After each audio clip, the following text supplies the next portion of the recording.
Welcome to Fireside Giants. My name is Alex, and my co-host here, Anthony Rivardo. Hope you guys are having a phenomenal day. Today, we want to talk about Iowa safety, kind of this slot hybrid safety, Dane Belton, that we grabbed in the fourth round. Now, this is a really, really interesting player. Belton, I didn't know much about him before. I started to look into his game, and the guy is just dominant in the shallow portions of the field, especially in zone coverage, which is a little interesting given Wink Martindale's system being a man coverage heavy. But maybe they're going to run a little bit more hybrid. Maybe he isn't going to just solely remain a man coverage heavy scheme. Maybe they do incorporate a little bit more zone coverage into the mix. We will see, obviously. But Dane Belton really excels in zone. And I think if they want to really utilize him in that short portion of the field, he could play that nickel role. Of course, we got Cordell Flott. We have Darnay Holmes. We got Julian Love, all capable of playing that nickel role. I wonder how this unfolds, but I do want to take a look at his tangible traits, what he offers, and why PFF named him as a potential gem of the draft for the Giants in the fourth round. So curious to dive into Dane Belton, my friend, but how you doing today?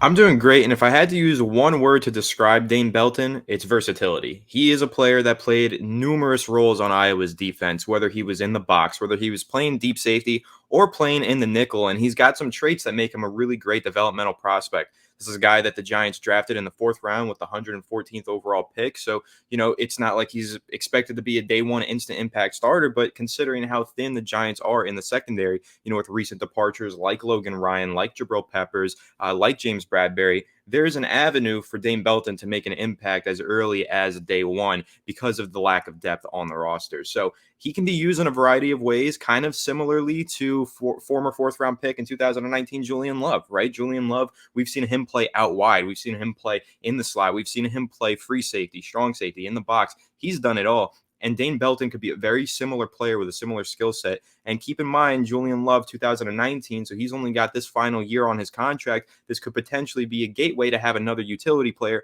on a rookie deal. So if Julian Love leaves in free agency in 2023, Dane Belton could just step in and play that same utility role. That's something to keep in mind there. But ideally for me, I really like Julian Love and his skill set. I like Dane Belton's skill set as well. I think there's a way to make them mesh together without playing the same redundant role and probably keep them both on the roster. But what Dane Belton brings to the table, for me, versatility.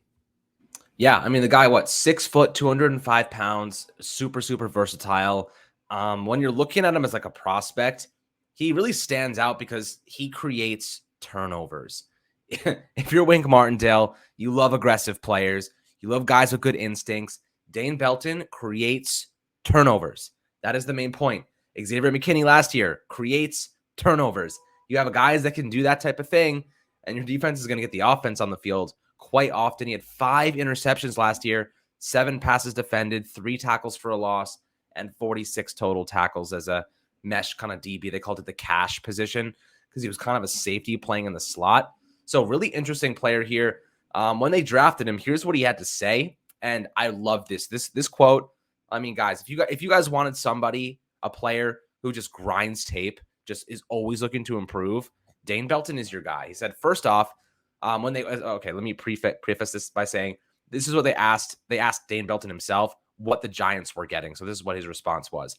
First off, they're getting a competitor, a guy who loves the game, who's going to come in ready and to work and does whatever it takes. 2, a guy who loves to study the game and try to continue to improve myself. I feel like I pride myself on creating takeaways and understanding how offenses attack and just trying to get in the passing lanes and doing what the defense needs to do. So just a person coming in ready to work. Clearly, a student of the game, someone who's going to come in here, just consistently look to make a difference on the defensive side. Now, is it going to crack the starting roster right away? Probably not, and that's okay. They have a lot more experienced guys. Darnay Holmes, Aaron Robinson, Julian Love, even Cordell Flott, 3rd-round pick. There are guys that they do have higher grades on, higher, maybe expectations for. But that doesn't mean Dane Belton can make an immediate impact, right? You're in a 4.43 40-yard dash. Pretty solid number there. He has some speed. Where do I see him standing out immediately? I see him standing out as a punt gunner immediately. He's immediately going to win a punt gunner spot. I'd bet some money on that, right? So that's immediately where you're going to see some value from him. He's not a guy who's just going to be sitting on the bench waiting for his turn, his crack at the starting job. We need guys who can make impacts across the roster. This is a guy who's going to be a straight-up special teams ace for us if he can crack that potential.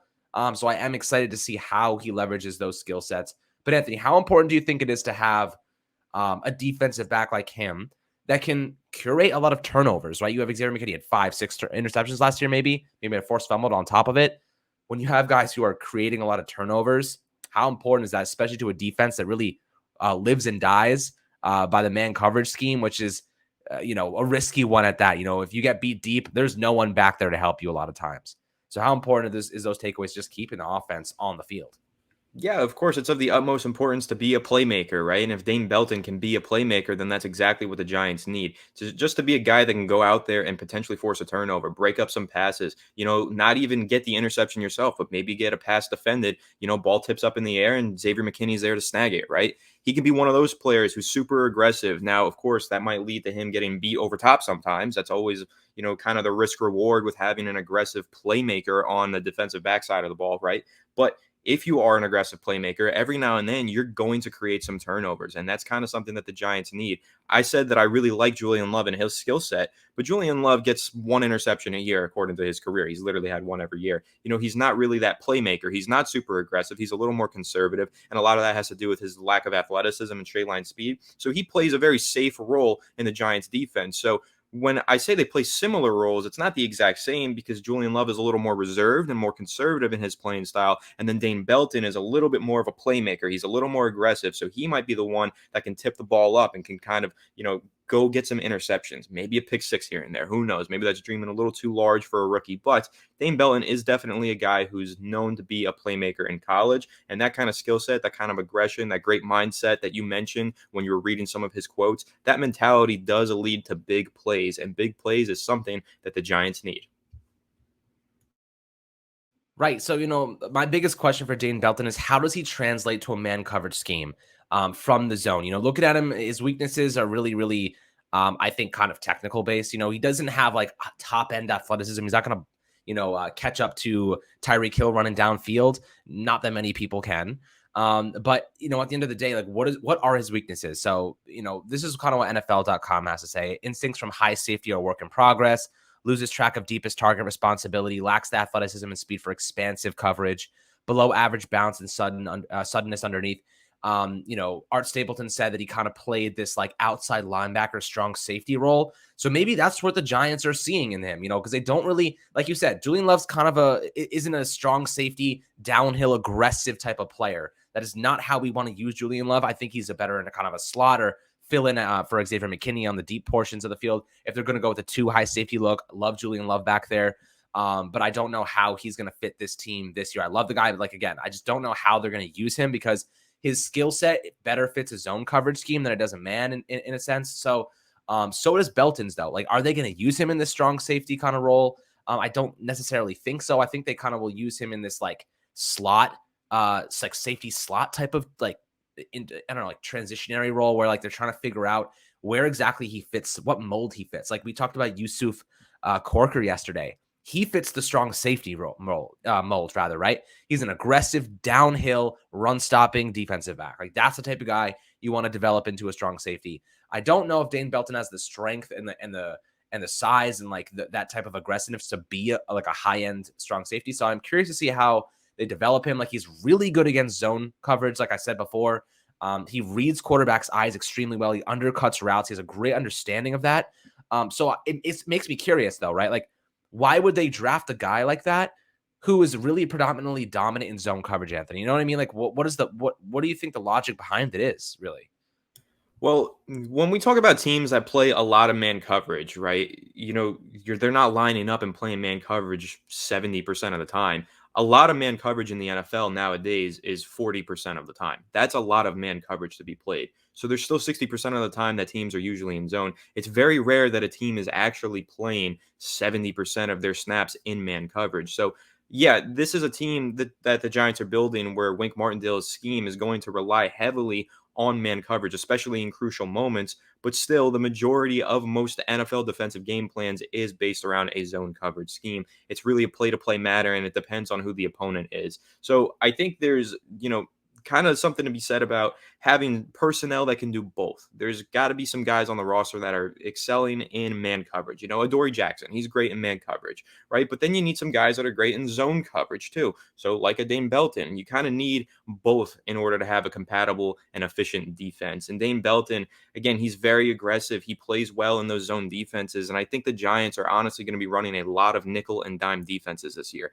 I think, just seeing how many young defensive backs they've placed on this roster that play similar roles to each other as well, multiple cornerbacks, multiple slot cornerbacks, a couple of safeties that they've acquired. I think that they're really going to try and play a lot of dime packages and a lot of big nickel too, where you kind of have one of those safeties playing that cash role. Basically, Dane Belton could fit into a big nickel defense where he's playing that linebacker safety hybrid role as an outside linebacker. That's something that I envision for Wink Martindale's defense, and based on the personnel that they've acquired, that's something that I would expect. Is a lot of nickel, a lot of big nickel, a lot of dime defenses where they try to get 6 defensive backs on the field at a time. Maybe some of those defensive backs are playing linebacker, but they're going to get really creative with that. And I think it's going to also lead to a lot of blitzing. We know that Wink Martindale loves to blitz, and when you have extra defensive backs out there, you can blitz a lot better. You can have some safety blitzes, some slot cornerback blitzes. Dane Belton could be a player with his straight line speed. He ran a 4.44 40-yard dash. He can come from that slot cornerback position and just blitz off the edge. So you've got a lot of different versatile players in the Giants defense now, and I think that's because they're building a defense that's going to rely heavily on defensive back play. Yeah, I mean, look, if they're playing that man coverage style in the boundaries, but having more of a zone in the middle with the slots and the safeties, I could totally see how this works, right? I could totally see how Dane Belton in that slot position playing zone coverage is going to get a lot of those undercutting interceptions and really undercutting those routes. So the way that I see it right now, and this is the last thing I'll say, is that I kind of get the sense the Giants are drafting players to extrapolate on their strengths, right? Like, I guess the logic would follow. Why would you draft Dane Belton to force him into a system he's not used to and into a position where he's not going to succeed? So with that being the case, I imagine they're going to use him more in a zone system, in a zone style, whether it's in the slot or as a safety. So hopefully that's how they use him. They extrapolate on those skills and really maximize them because, against Wan'Dale Robinson in the bowl game, the guy got destroyed in man coverage on like 4 consecutive plays. So I wouldn't go watch that film from him, but when he's playing zone, looks a lot better than when he's playing man coverage. So that should give you a good idea of how the Giants will utilize Dane Belton. Of course, throughout this video, you'll see a couple clips give you a better idea of even his undercutting routes and what he can accomplish in those short portions of the field, guys. But hope you enjoyed this video, taking a look at Dane Belton out of Iowa. A really intriguing player, a safety that could end up being a very, very viable piece for this defense, especially with Wink Martindale's very, very man coverage heavy system, but going to incorporate slot zone coverage schemes and a lot of safety zones. So excited to see how this defense really develops and if it changes from Baltimore, especially with the different personnel we've brought in. They also signed, what's his name? Khalil Dorsey. And they also signed Maurice Kennedy, 2 previous Baltimore guys that have experience with Wink Martindale. So some guys to come in here, compete, maybe bring some of that system, that scheme over here and the knowledge. So that should be a benefit for the Giants as well, transitioning over to this new system, guys. But hopefully you enjoyed this video. Make sure to drop a like and a subscription below, as always. And we'll catch you guys on the next Fireside Giants episode.